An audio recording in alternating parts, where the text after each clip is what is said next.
Hello everyone, I hope you all are fine. तो आज की इस वीडियो में हम बात करने जा रहे हैं क्रिस्टियन बेल की all time favourite movie American psycho को। इस मूवी में दिखाया गया है एक बहुत ही खतरनाक सीरियल किलर जो कि बहुत छोटी से छोटी बात पे किसी को भी कुल्हाड़ी, आरी और चाकू से मार देता है। मगर इस मूवी की लास्ट में एक ऐसा माइंड बॉगलिंग ट्विस्ट है जिसको देख के आप हैरान हो जाएंगे। तो चलिए बिना किसी देरी के आज की इस इंटरेस्टिंग एक्सप्लेनेशन को स्टार्ट करते हैं।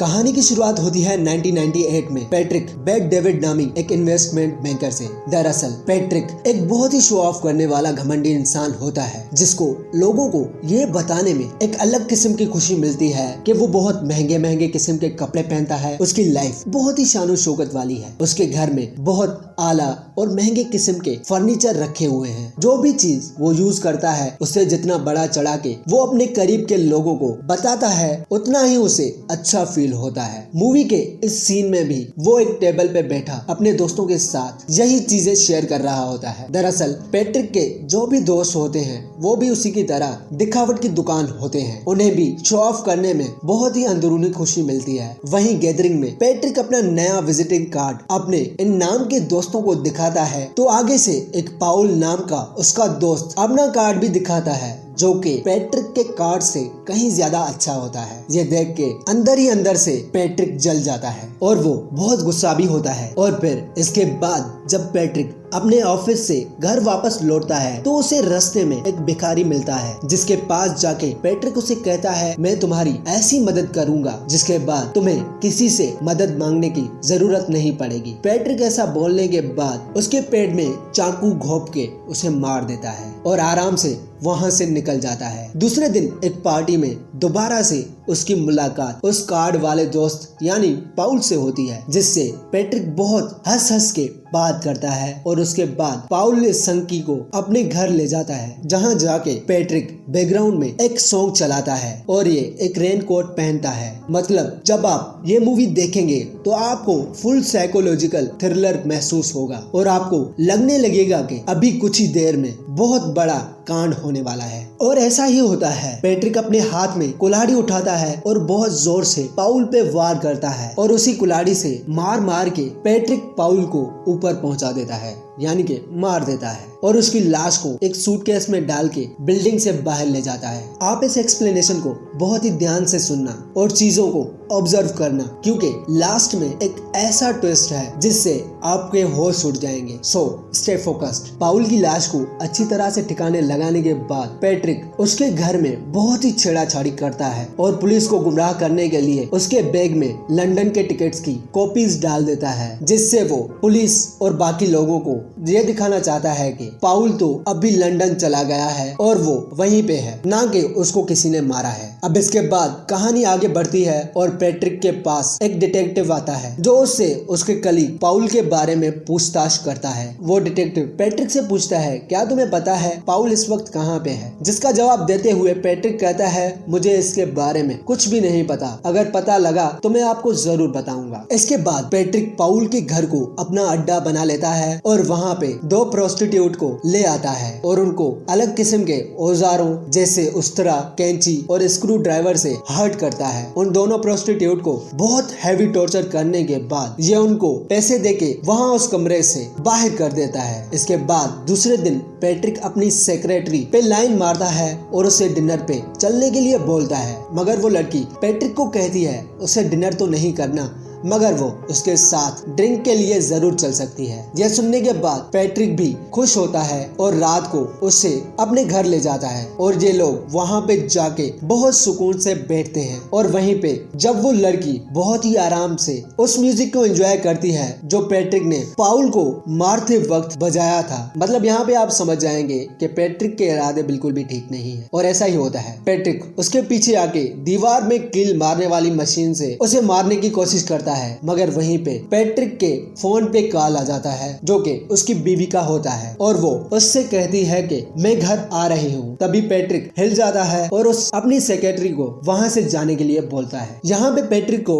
थोड़ी बहुत डिसअपॉइंटमेंट भी फेस करनी पड़ती है, मगर उसके बाद ये घर में बहुत शांति से बैठ जाता है। फिर इसके बाद दोबारा से पैट्रिक उसी डिटेक्टिव के साथ मुलाकात करता है और वो पैट्रिक से कहता है, मुझे मालूम है तुम कोई जुर्म कर ही नहीं सकते पैट्रिक, मुझे बस तुम्हारी मदद चाहिए ये मालूम करने में कि पाउल आखिर अपना घर पूरी तरह से खाली छोड़ के कहाँ चला गया है। पैट्रिक बड़ी हैरत से उस डिटेक्टिव को देखता है और अब फिर दोबारा से वो मौके का सही फायदा उठा के पाउल के खाली घर में 2 और प्रोस्टिट्यूट को ले आता है और दोनों लड़कियों में से एक लड़की को नेकेड ही बेड में मार देता है, मगर दूसरी लड़की उसे ऐसा करता हुआ देख लेती है और वो डर के मारे भागने लगती है। जब वो पैट्रिक से भाग के बाहर जाती है तो उसे वहाँ पर बहुत सारी डेड बॉडीज भी दिखती हैं। इसी दहशत में आकर वो भागती भागती हुई सीढ़ियों से नीचे जाती है। दूसरी तरफ पैट्रिक भी अधनंगा उसी लड़की के पीछे पीछे भागता है और चेनसुआ उठा के सीढ़ियों के ऊपर से उसके ऊपर फेंकता है और वो चेनसुआ